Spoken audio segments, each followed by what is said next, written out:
Salve família, tudo bem com vocês? Aqui é Caio Negro, idealizador do projeto Afro Leitura, chegando aqui para o nosso quarto episódio do Pod Afro. Hoje iremos receber um doutor advogado. O Pod Afro tá ficando chique demais. Já recebemos uma baronesa, um griot, um pioneiro da cultura hip hop. Hoje iremos receber o doutor advogado. Mas aí calma aí, que daqui a pouco a gente revela quem que é. Antes eu gostaria de agradecer nossos patrocinadores, né? Pizzaria e Batataria Cristale, a Fogaça Regina, Renata Domingues, Estúdio Build e Mundo do Chaveiro, o maior acervo de chaveiros do mundo, com mais de 4.000 chaveiros lá. E meu parceiro Paulino, queria agradecer nossos patrocinadores, eles que acreditaram em nós. Então a gente vai fazer uma pequena apresentação do nosso convidado. Hoje o Pod Afro recebe alguém que trocou a rima pela lei, mas sem perder o ritmo da revolução. Ele que é bacheral em direito, pós-graduado, mas que traz na veia a escola do extremo leste cartel.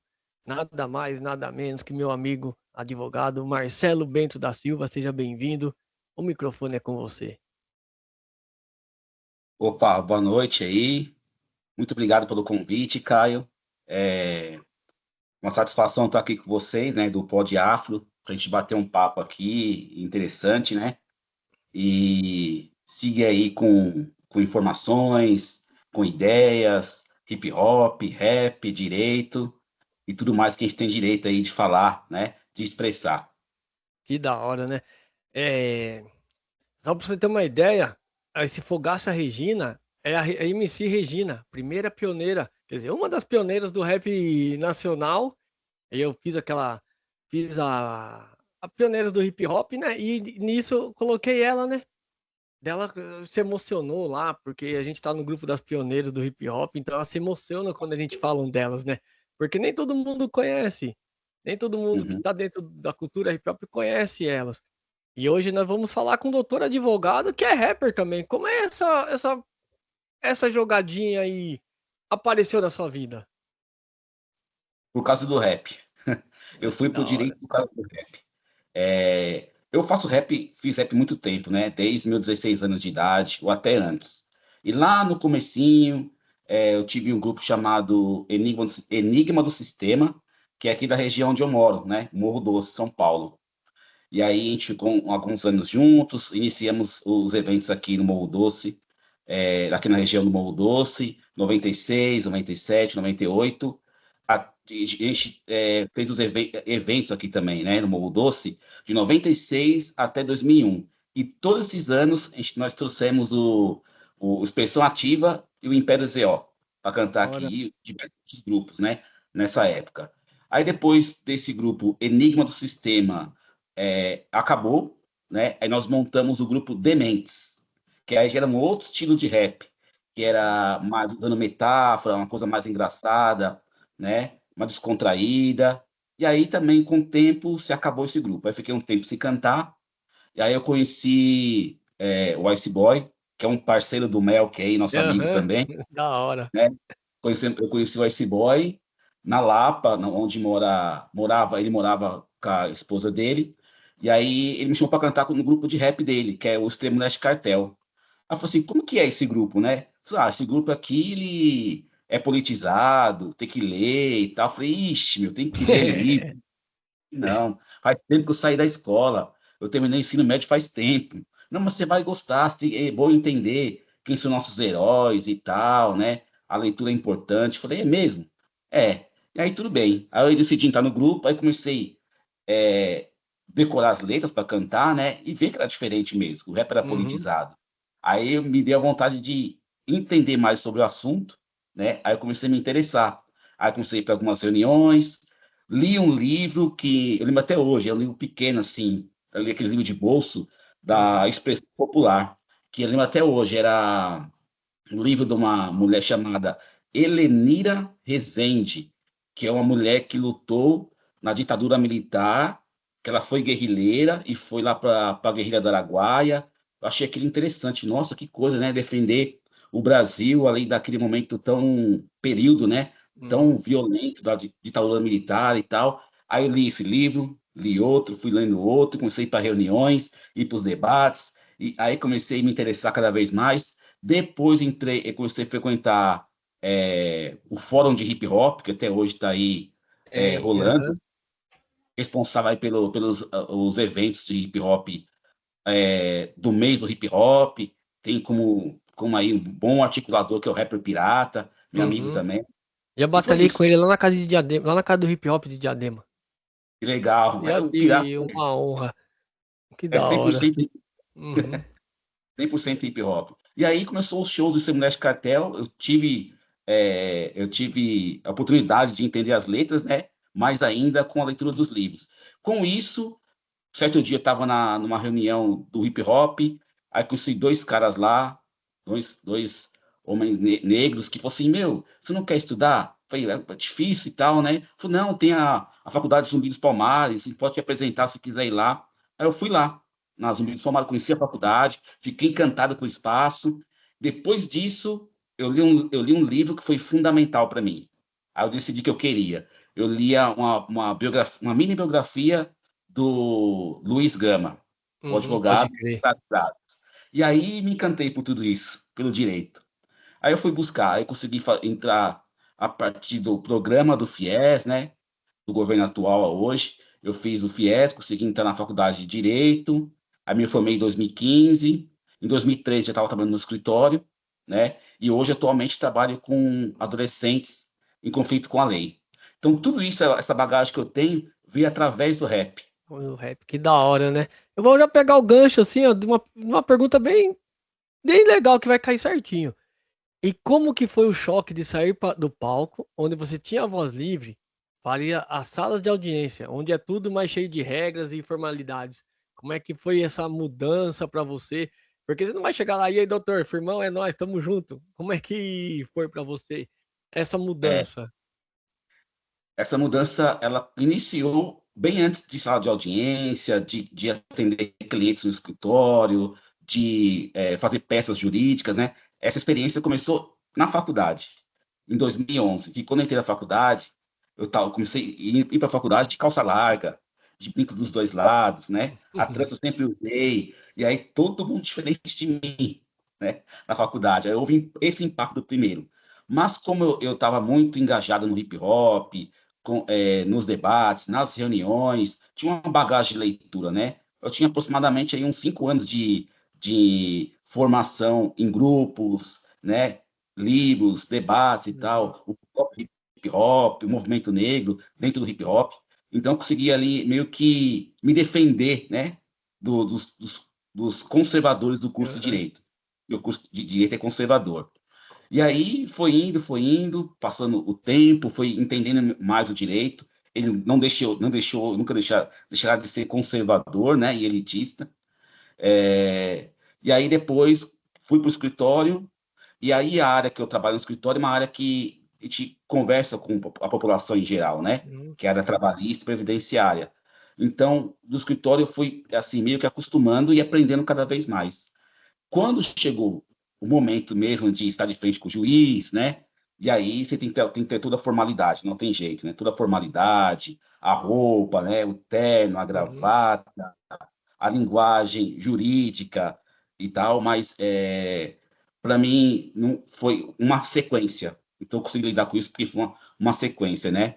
E aí o que é importante, como sempre for defender, é o conhecimento, né? Para você poder lidar com situações como essa, com profissionais do direito, e também uma coisa que também está longe de deixar de existir, né? É eles verem a gente nesse lugar e aí você vê nitidamente ali o privilégio branco e também o racismo estrutural nesses Uhum. locais. E aí eu consegui me driblar dessas coisas, né? Através do conhecimento. Conhecimento, o tempo, né?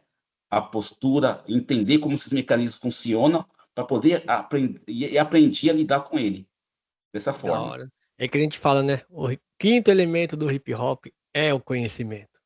Pode todo É o mundo conhecimento. brigar, falar que não é, mas não adianta. Se não for o conhecimento, a gente não vai para lugar nenhum. E aí você falou Não que mesmo. o tribunal, vamos dizer assim, é bem elitista. Então, ó, O direito é conhecido por ser um ambiente muito branco. Quando você chega para defender um caso ou trabalhar com o ECA, como você usa sua vivência de um homem do rap para não deixar o sistema te engolir? É bem interessante essa pergunta, né? Porque atualmente eu trabalho numa ONG que atua com a execução de medidas socioeducativas, né? Então, eu trabalho com adolescentes que cometem atos infracionais, depois tem que cumprir medidas socioeducativas, que é DLA, que é Uhum. liberdade assistida, PSC, que é prestação de serviço à comunidade, e alguns, raramente, a, a semi-liberdade. Fica o dia na escola, estudando, e à noite vai para a Fundação Casa. Né? Então, não estou diretamente de frente com o judiciário, Uhum. porque eu acompanho esses adolescentes, aí eu peticiono no processo, né? Informo no processo, como que está o andamento do cumprimento dessas medidas. Né? Então, o que eu consigo ver do direito elitista e branco é exatamente no processo judicial, né? E um fato muito interessante, que eu até converso com os colegas no trabalho, eu consigo enxergar ali, lendo os processos, o, algum tipo de privilégio dos meninos de medida que são brancos, né? E esses juízes e promotores, o quanto eles são reacionários Uhum. quando lidam com meninos pretos, né? Eu consigo enxergar essa diferença lendo as decisões do judiciário. E aí, é, eu sendo do rap, né, e também da periferia, o único jeito de eu lidar com isso é escrevendo, né, e mais uma vez aí o conhecimento, É o porque a gente conhece a conhecimento. realidade dos meninos, né? Eu conheço a realidade Uhum. desses meninos, eu conheço as periferias ali, né? E também quando eu faço as visitas na casa deles, poder chamar para retomar para o serviço de medida, a gente conhece a realidade, a gente sabe as dificuldades. E eu tento expor isso o máximo, expressar isso o máximo no papel quando eu envio relatórios para o judiciário. Que da hora. A gente trabalhou teve um tempo aqui também em Sorocaba que a gente trabalhou dentro da Fundação Casa lá, que era, acho que se não me engano era o projeto Girassol, que a gente levava o hip hop lá e já fui fazer algumas palestras lá. E quando a gente fala do hip hop lá dentro, parece que é a viagem que eles querem, né? E era até o Uhum, brinco. Até quando eu fui no podcast do Mel que eu falei, se o hip hop estivesse dentro da escola, a Fundação Casa estaria vazia. É uma tese que eu tenho verdade. que não adianta, porque é a linguagem que eles escutam todos os dias, Uhum. eles sabem compreender aquilo. Tem uma frase do Sérgio Vaz, que ele foi na Fundação Casa e falou assim: quem curte poesia? Aí ninguém levantou a mão. Daí ele começou: nego drama, entre sucesso e a lama. É todas as crianças. Isso é poesia? Ele é, então a gente curte. Entendeu? Então o hip hop ele entra lá, a gente já sabe como que é. Aqui em Sorocaba nós temos a escola do hip hop, que são 10 meses que eles estão fazendo, passando por todos os elementos do hip hop, e a diretora da escola falou: a escola melhorou 100%. Por quê? É Olha só. onde que a gente consegue entrar lá no meio, no fundão, lá mesmo com o nosso linguajar. E aí, você falou que trabalha com essas crianças, né? Adolescentes, DNA, então, as medidas. E para você, que é da periferia, aonde o Estado mais falha com esses jovens antes que eles chegarem ao conflito com a lei? São questões bem interessantes também, porque, primeiro, a gente tem uma falha estrutural, né? Uhum, O próprio racismo estrutural também faz parte desse déficit, digamos assim. O racismo estrutural, né, o privilégio branco e até mesmo essa questão desse capitalismo que a gente vive hoje, né? A cada dia que passa ele é mais selvagem. Então, vou até parafrasear uma juíza que eu vi uns dias atrás no Senado. Eu acho que era um tipo de sabatina, não sei, que era o evento lá no Senado, né? E ela falou, olha o que ela disse. Ela disse que os meninos de periferia cometem 3 atos infracionais, praticamente, que é o furto, que é o roubo e o tráfico. O roubo e o furto tá ligado ali a patrimônio, né? Uhum. Dinheiro. E o tráfico também. E ela vai mais além. Ela fala, eles arrumam R$ 200 hoje, amanhã vende de novo, ou vai furtar de novo, roubar de novo, vai conseguir mais R$ 200 que gasta fácil ali. Mas os atos infracionais mais violentos não estão na periferia, Uhum. estão na classe média e também ricos que a gente nem sabe que acontece, né? Como, por exemplo, ela deu o exemplo daquela época que adolescentes colocaram fogo No num, índio. num índio, agora esse caso do cachorro que aconteceu, não foram meninos de periferia. E também isso que está vindo agora de estupro de vulnerável coletivo. Então, esses tipos de atos infracionais mais horrendos vêm da classe média, classe alta, né? Porque na periferia, essa falta de dinheiro, o capitalismo, você tem que ter o tênis, tem que ter a moto, tem que ter o dinheiro para o rolê do fluxo, e aí Uhum. cometem infracionais. Mas fica nisso, né? Mas, como ela falou, a juíza, roubo, furto e tráfico. E o nosso papel, né, é tentar, de alguma forma, mediar isso e trazer para a ressocialização. E Uhum. aí, onde o Estado falha? Na questão da precarização da escola, de novo, na precarização da escola, não tem ensino de qualidade, né? Também tem a situação do adolescente que quer, de fato, às vezes, ressocializar, mas o ambiente que ele está também é difícil de isso acontecer, Uhum. né? Falta estrutura, né? E um ambiente desproporcional para essa ressocialização.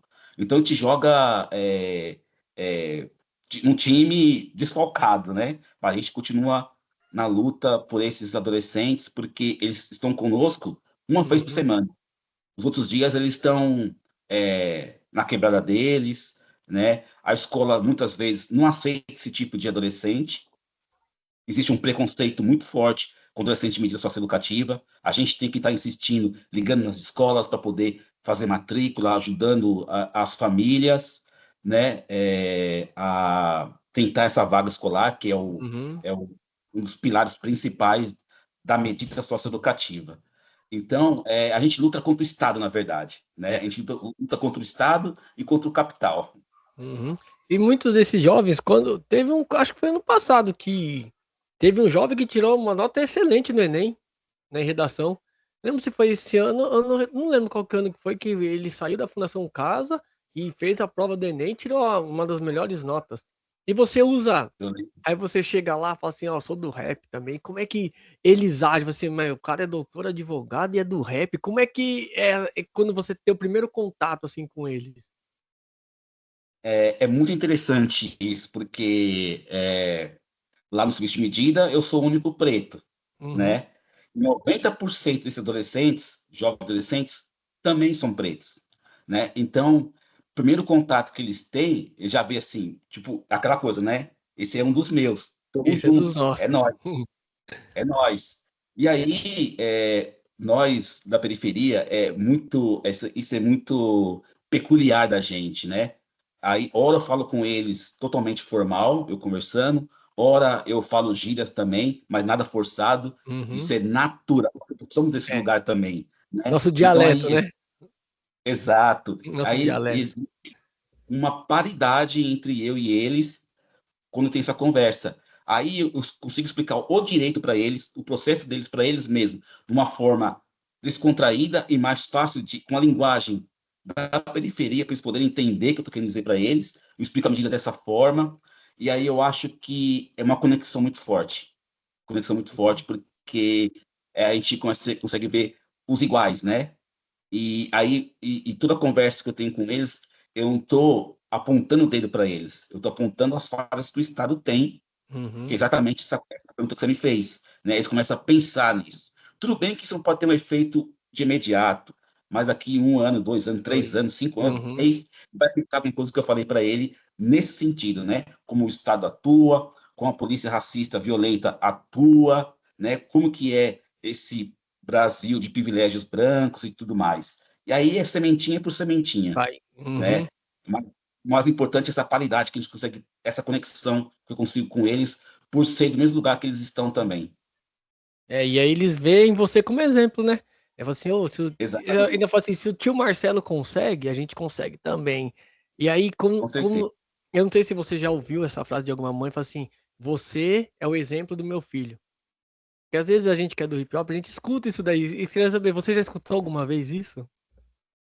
É, eu escutei no mesmo sentido, assim, não exatamente a frase que você falou, mas já escutei de mãe de adolescente falar assim, Marcelo, meu filho está compreendendo mais a medida, ele está mais interessado em ler, está mais interessado em ir para a escola, mesmo que isso seja temporário, porque tem altos e baixos também, que eu falei, o Uhum. ambiente, né, para a industrialização é difícil, mas isso a gente faz nesse sentido.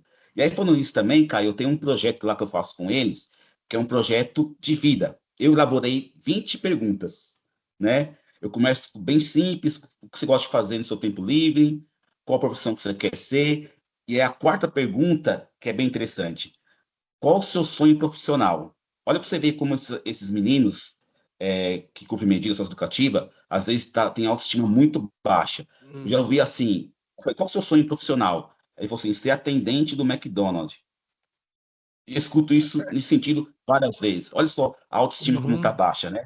Aí eu falo assim, então, aí eu mudo, né? Eu falo assim, então pense no seguinte, pense numa profissão bem, muito, muito boa mesmo, tipo astronauta. O que vê abaixo tá legal. Aí sai um Aham. médico, sai um engenheiro. Aí quando ele me traz essa profissão, é o trabalho com dois textos. Um texto dizendo o que que é a profissão de engenheiro, a gente lê um parágrafo por atendimento, e ler uma referência. Quando é engenheiro, eu trabalho André Rebouças com eles. Porra, aí sim.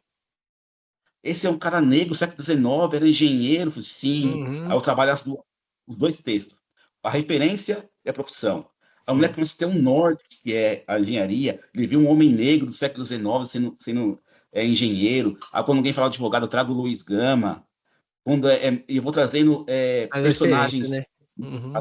negros. E aí, vai mudando a autoestima dessa molecada. Então, a base dessa responsabilização é a educação que o Estado falha. E você também trabalha com meninas ou só com meninos só? Como que é essa área? A maioria são meninos, né? Uhum. Nós temos, são 80 adolescentes, e nós temos, se não me engano, quatro meninas. Quatro Olha, meninas, que tem que da contribuída hora, né? também. Mas a Uhum. maioria são meninos, são E aí, adolescentes. você vira exemplo, né? Não adianta. Teve uma vez aqui a feira de profissões que teve aqui em Sorocaba, a gente se apresentou. E aí, 2 dias depois, a gente foi na Fundação Casa lá, né? Então, vocês que estavam lá falando lá, daí eu falei um pouquinho do hip hop, mostrei os livros pra eles e tal. E aí, a gente estava no fórum de hip hop do interior, que eu também sou do fórum do hip hop, só que aqui do interior, desde o início, então tô mais de 20 anos, rodamos todo esse, esse interior do Brasil levando o hip hop. E ele Que chegou da do nada hora. assim, sentou. Eu falei assim, eu conheço. E aí, irmão, como é que você tá? Ô, Caio, eu queria agradecer você, o Brau, foram lá na Fundação Casa, falaram do hip hop.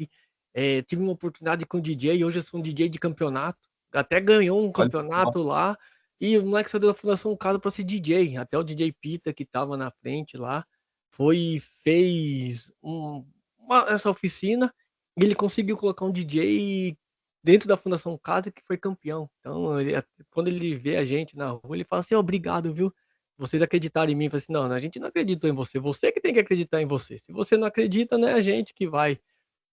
E aí, Marcelo, eu também fiquei sabendo que o senhor é escritor, é verdade isso? também. Tem um site aí, né, Aham. que eu utilizo alguns artigos meus, chamado Medium. É um site que conheci faz um tempo. Uma pessoa Uhum. me indicou, não tem custo nenhum para você poder colocar a sua escrita lá. Eu escrevo sobre política, questões ligadas ao racismo e poesias também. Aí eu Que escrevo e da disponibilizo hora. lá, né? Tem períodos que eu escrevo todo final de semana, tem outros que Aham. não, depende da corrida, né? Mas sempre estou lançando alguma coisa. E aí também, agora eu estou 4 anos nessa ONG, então tem alguns artigos também voltado para medida socioeducativa, principalmente dúvidas das famílias, né? Eu transformo isso em artigo, porque também no meu trabalho nós temos grupos de famílias, adolescentes, e alguns temas eu converso com as famílias em grupo. né, trazendo o entendimento da medida, do ECA, o SINASE, Uhum. legislação, enfim. E aí eu transformo isso em artigos jurídicos, políticos, e também minhas poesias também. Que Que o da rap hora. está o rap tá em mim, não sai, Aham. né?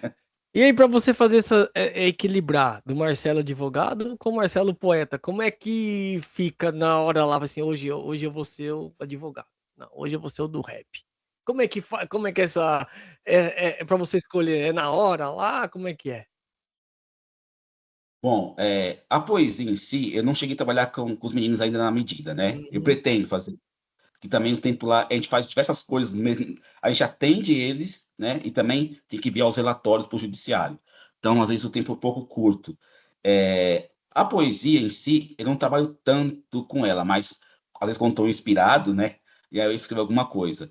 E as poesias que eu faço também é ligadas ao racismo e também é, político, né? Uma forma de protesto, de crítica, né? E as poesias críticas eu faço através de texto. Eu leio um texto político, crítico, né, de esquerda, que seja, eu transformo aquela leitura que eu fiz em poesia. E aí eu divido esse tempo aí quando eu estou em casa mesmo. Às vezes estou estudando, assim, Aham. acho que eu vou escrever. Gostei desse texto. Aí eu leio o texto, escrevo, disponibilizo no site. E É, aí isso me dá um sentimento de alegria, sabe? Quando eu consigo lançar essas poesias, porque é o rap manifestando, né? É o rap e, manifestando. e divulga também no Afroleitura, mas é segredo, não conta pra ninguém. Agora Pode deixar. ele tá com a gente lá. Eu E, gostei dessa ideia, mais um canal. entendeu? É segredo nosso, tá? Quase ninguém aqui vai saber que ele tá com a gente lá.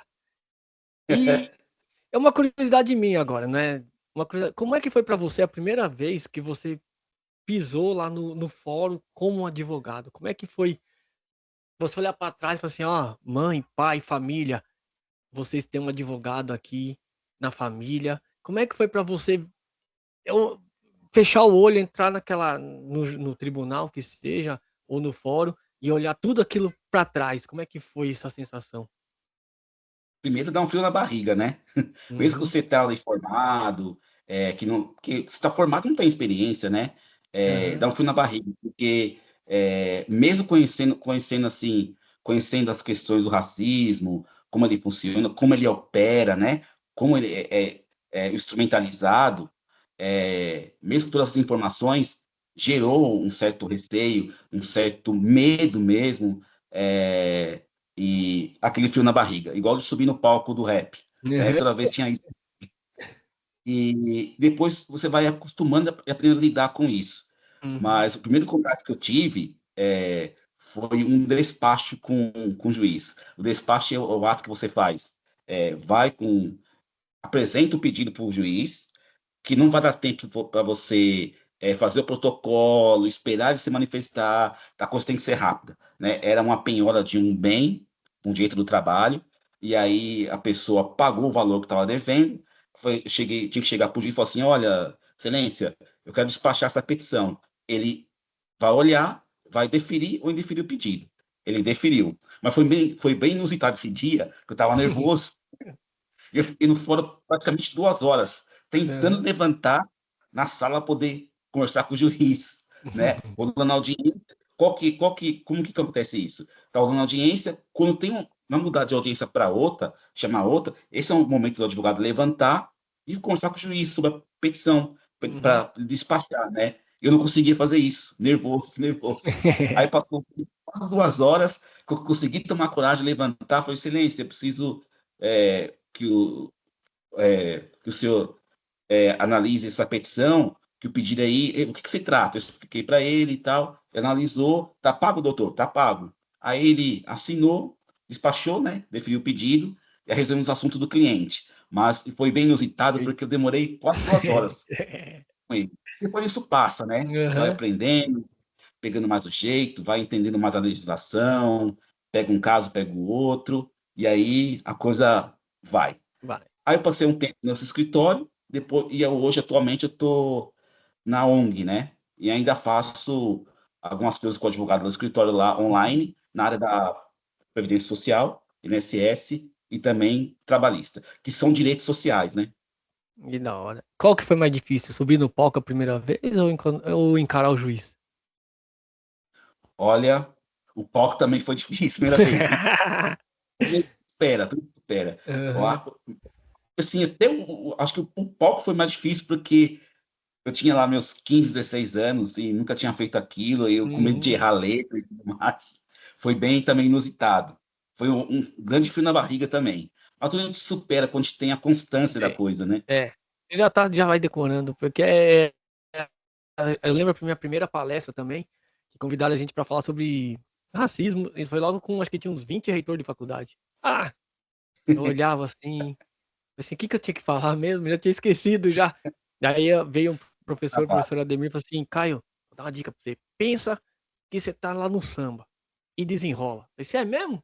Agora. Foi 1h30 lá, daí ele falou assim, falei pra você que você ia desenrolar, então foi um, um aprendizado legal pra caramba.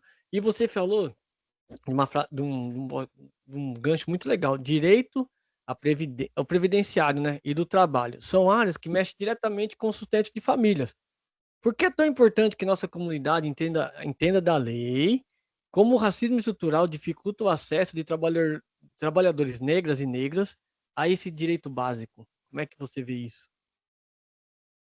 Então, como eu disse, né, e afirmo, o Uhum, direito previdenciário, que é ligado ao INSS, e o direito do trabalho, eles são direitos sociais, né? Direito da grande massa brasileira, né? uhum, Por que é importante, tão importante o trabalhador e o segurado no INSS ter esse tipo de informação dos direitos? Porque a gente tem uma grande, grande parcela do empresariado que sonega direitos dessa população, sonega direitos da classe trabalhadora, né? Então, às vezes, chegava no escritório um trabalhador reclamando que não recebeu a cesta básica, muito bravo por isso, uhum. muito bravo. E aí eu começava a conversar, entrevistar esse trabalhador, descobria inúmeras direitos que estavam sendo sonegados, hora extra, é, de hora extra, dano moral, dano material, uma série de direitos sendo violados, ele não se dando conta disso, né? E aí a gente estava com uma ação e fazia todos os pedidos trabalhistas inerentes a esse trabalhador. Então, por isso que é muito importante o trabalhador conhecer dos seus direitos, o básico pelo menos, para não ser no dia a dia enganado, porque esses Sim. empresários estão enganando essas pessoas, eles conseguem ter mais dinheiro ainda por causa dessa sonegação de direitos. E da mesma forma, INSS também. É, por falta de conhecimento, passou duas reformas que tirou muitos direitos dos trabalhadores e segurados, né? Tivemos a reforma trabalhista em 2017, no mesmo tempo, mesmo ano, no governo do Michel Temer, na época, a reforma da Previdência Social, que também retirou direitos, né? E isso foi totalmente prejudicial à classe trabalhadora. Então, conhecer os direitos básicos é fundamental para a classe trabalhadora. O que acontece é os meios de saber disso, né? Hoje nós temos aí as redes sociais, temos É. chat GPT, que pode tirar algumas dúvidas, mas às vezes se não for bem formulada a pergunta ali, ainda permanece essa É. dúvida, né? E aí, onde entra o papel do advogado que vem desse lugar, que vem da periferia também. Como ele entende mais dos nossos, né?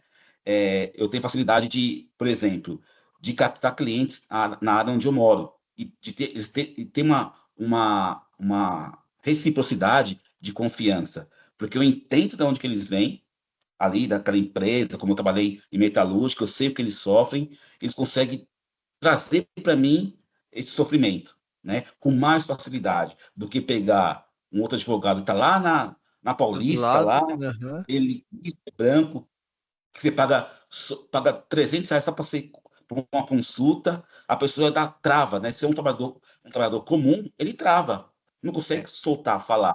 Parece que o advogado vai brigar com eles. Ele tem esse Uhum. sentimento de um trabalhador, falar, Marcelo, eu fui num lugar que eu pensei que ia ser Eu que chutado estava de lá. errado. Eu que estava errado. É, Não a empresa. ficou ao contrário, ficou ao Aham. contrário. E aí, como já entende da situação, é muito mais fácil. E eu acho isso gratificante, poder Uhum. ajudar essas pessoas, porque é uma troca, né? você conseguiu o direito de um trabalhador, conseguiu aposentar um senhor, um benefício por incapacidade por alguém que estava necessitando, é muito gratificante. Aí sim te põe a necessidade em conformidade com a questão social, né? O direito social dessa pessoa. E como é que você, como doutor que trabalha faz essa consulta, né? Na área trabalhista, vê a escala 6x1? Como é que você, como doutor advogado, vê? Ela é super necessária, né? Porque também vai gerar mais empregos, porque a pessoa vai poder descansar mais. E uma outra coisa, além de gerar mais empregos, esse trabalhador vai ter mais tempo para passar com a família, para sair e tudo mais, e até mesmo ser mais produtivo, ser mais produtivo. É, porque hoje em dia, Caio, se a gente prestar atenção, além, não temos bom, essa conversa, né, essa PEC que está tramitando no Congresso, que está travada, né, que ainda é, não foi para a sanção do presidente, porque existe muito deputados e senadores que são donos de grandes empresas, né, latifundiários, donos de grandes terras, e tem muitos trabalhadores que trabalham para esse tipo de pessoas, né? Eles ganham lá seus 40 mil, e trabalham 3, 4 vezes por semana. Eles têm a jornada reduzida, enquanto o trabalhador que ganha, em sua grande maioria, um salário mínimo, R$ 1.620, trabalha em escala 6x1.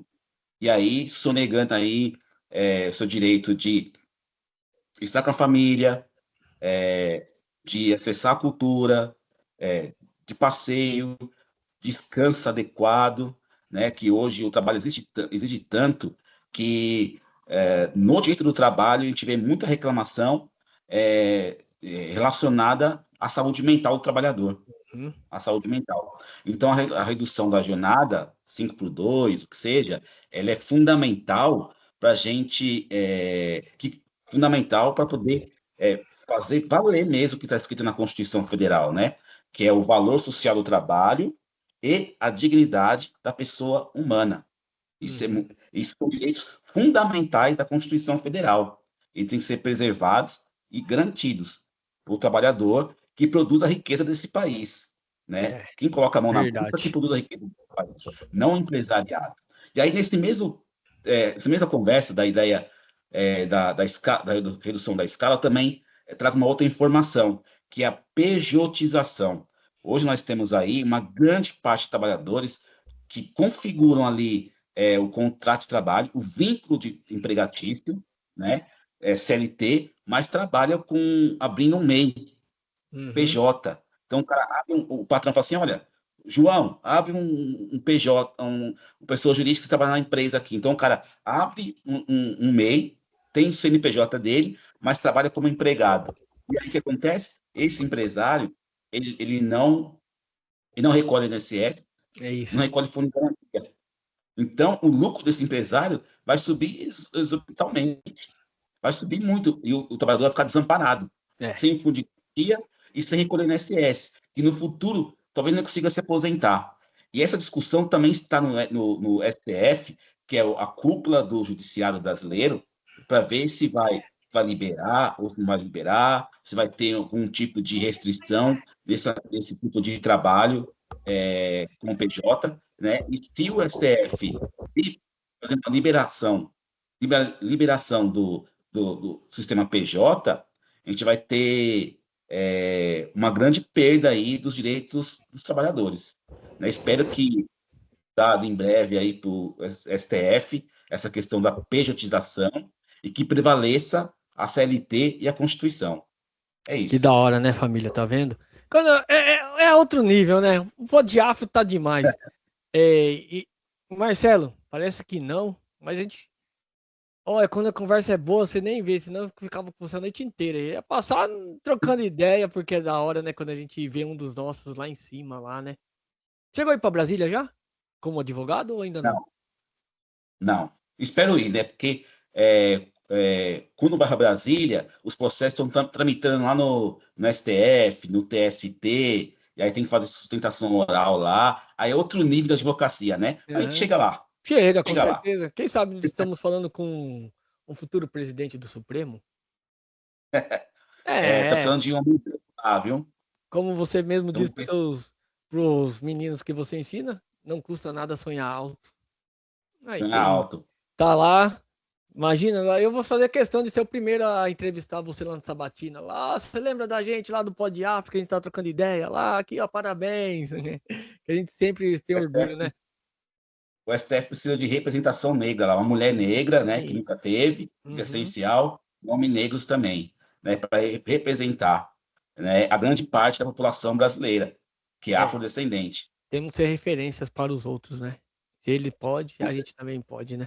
E para encerrar, tem uma pergunta muito legal. Se você pudesse dar um único conselho jurídico para um jovem que está começando no rap hoje e quer mudar sua realidade, qual seria? É o que eu falo na ONG também para os adolescentes. Estude e leia sempre. Uhum, Nunca vai se arrepender, porque o estudo e a leitura vai te levar para lugares que você nem imagina que poderia chegar, com uhum, certeza. E o conhecimento, ele é seu, ninguém tira. E eu uhum, costumo falar também para essa molecada que o estudo, mais precário que ele seja fornecido pelo município ou estado, ele vai começar a tirar você, pelo menos, da miserabilidade. Vai te deixar, você vai conseguir ingressar no mercado de trabalho. Aí, com mais estudo, você pode sair desse mercado de trabalho e ir para um outro lugar, um outro patamar. É claro, isso demanda tempo, às vezes uhum. bastante tempo. Às vezes você estuda muito por anos e acha, pô, só estudo e nada acontece. Mas calma, uma hora chega. O estudo e a leitura nunca vai ser algo que não te dê resultado. Ele dá É, sim, com e muito. certeza. O tempo, mas ele é primordial, essencial e fundamental para nós do gueto, periferia, rappers e Uhum. tudo da nossa comunidade. Então, agora o espaço é do Dr. Marcelo, do MC Marcelo, do rapper Marcelo. Fique à vontade. Beleza. Bom, mais uma vez eu agradeço aí, né, a minha participação. Primeiro podcast que eu gravo. A gente fez um bem no comecinho do grupo lá, não tinha nenhum podcast ainda. Foi até para um pessoal punk, pessoal que fazia punk rock Da e hora. achou as ideias do grupo ser interessantes e nos chamou. Por quê? Como a gente tinha esse hábito de leitura, de estudo, nosso grupo de rap escreveu letras, né? E rimamos com letras engajadas, políticas, contra o racismo, contra o sistema opressor, contra o imperialismo americano, anticapitalista. Nossas ideias eram essas. E às vezes a gente tinha um pouquinho de dificuldade, ou recebia críticas do próprio hip hop, porque às vezes Normal, uma parte do hip normal. hop não entendia o que a gente estava cantando. E aí nos criticavam. Mas tudo bem. Até um dado momento nós conseguimos ter um espaço no Encontro das Esquerdas, que fica na Sé. Não sei se tem até hoje, que é todo 1º de maio, Dia do Trabalhador, que é o encontro de todos os partidos de esquerda. E lá nós fomos cantar o primeiro ano, foi uma loucura, porque o pessoal de partidos políticos de esquerda, né, bandeira de esquerda, e começou a entender nossa letra, tem CD, tem camiseta, tem não sei o quê. A gente não tinha essas coisas na época ainda, estava Aham. gravando a ópera revolucionária, mas se identificaram com isso, né? Aí eu falei pro Poise Boy do grupo, ele falou assim, olha, nosso público também é esse aqui, né? O pessoal que está entendendo aqui o que está dizendo ali, um pedacinho da parte da frase do Karl Marx, de Lenin, de outro pensador, né? Os caras estão entendendo isso. E é essas ideias que a gente escrevia e cantava, que a gente queria introduzir, né? Passar para a periferia também. Mas, como sempre, a educação ela é lenta, é de passo a passo, né? Passinho de formiguinha. A gente tinha total paciência para isso. E aí a gente conseguiu levar essas informações também para a periferia, para a molecada. Alguns aderiram um pouco, outros não aderiram por causa do tempo, né? Mas, como disse, é passo de formiguinha. Eu acho que a ideia é essa. Eu volto a falar para finalizar que o estudo e a leitura é fundamental para o ser humano e transforma Ai, vidas. ai, que da hora, família. E foi mais um episódio do nosso Pod Afro com Doutor Marcelo, MC, rapper, escritor, poeta. homem faz de tudo. Então, queria agradecer em nome do projeto Afroleitura, meu, da Raíssa e da Lívia. Tem uma surpresinha para você, mas daqui a pouco eu te mando, tá? Você vai Tá gostar. bom. É simples, é feita de coração. Só queria agradecer esse momento. Parabéns mesmo. Quando você Obrigado mandou também. aquele artigo para a gente postar lá, várias pessoas comentaram. Teve uma moça que até eu fiz uma homenagem para ela ontem, né? A Érica, ela falou assim, super necessário. Então, estamos no caminho certo. Tô grato por Agradecer isso. mesmo. Muito obrigado aos patrocinadores, Pizzaria e Batataria Cristal, Fogaça Regina, Estúdio Beauty da Renatinha, Mundo dos Chaveiros, meu parceiro Paulino. Depois você olha lá, o Marcelo, é Mundo dos Chaveiros. Tem 4.000 chaveiros. Você imaginar chaveiro, tem lá. Até da África tem chaveiro lá. Então é Aí legal pra sim, caramba. Tem 4.000. Então, queria agradecer nossos patrocinadores aí mais uma vez. Muito obrigado, Marcelo. Espero que seja a primeira de muitas. E o projeto Afroleitura está à disposição de você. Vamos trazer aqui você para Sorocaba, fazer um rap, né? Quem sabe? Nós já troca ideia vamos com o sim. pessoal do Eu X da vou. Questão, trazer o pessoal conversar com o Melks lá, para a gente estar fechando. Então, rapaziada, espero que vocês tenham gostado muito dessa troca de informação. Infelizmente, o computador parou, mas deu para explicar um pouquinho sobre a escala, fim da escala 6x1. Vamos postar, né? Que para mais pessoas poderem conhecer. E fala suas redes sociais, né? Também, para o pessoal te seguir, seu trabalho.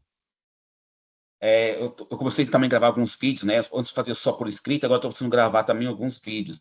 E tá lá no meu Instagram, que é @Marcelo Bento. E aí já era. @Marcelo Bento, tamo junto.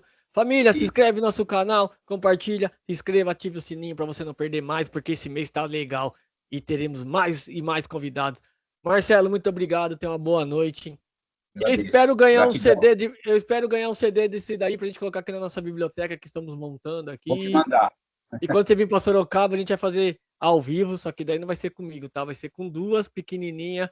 Você acha essas perguntas Tá, aqui foram o nível lá em cima? Na hora que chegar nas duas, você vai ver só o que é pergunta. Aí você vai passar por cada uma que você vai ver só, tá bom, Marcelo? Obrigado, viu? Mais uma vez, inscreva no abraço, nosso cara. canal, ative o sininho, tamo junto, pode Afro. Tamo Agradeço. junto.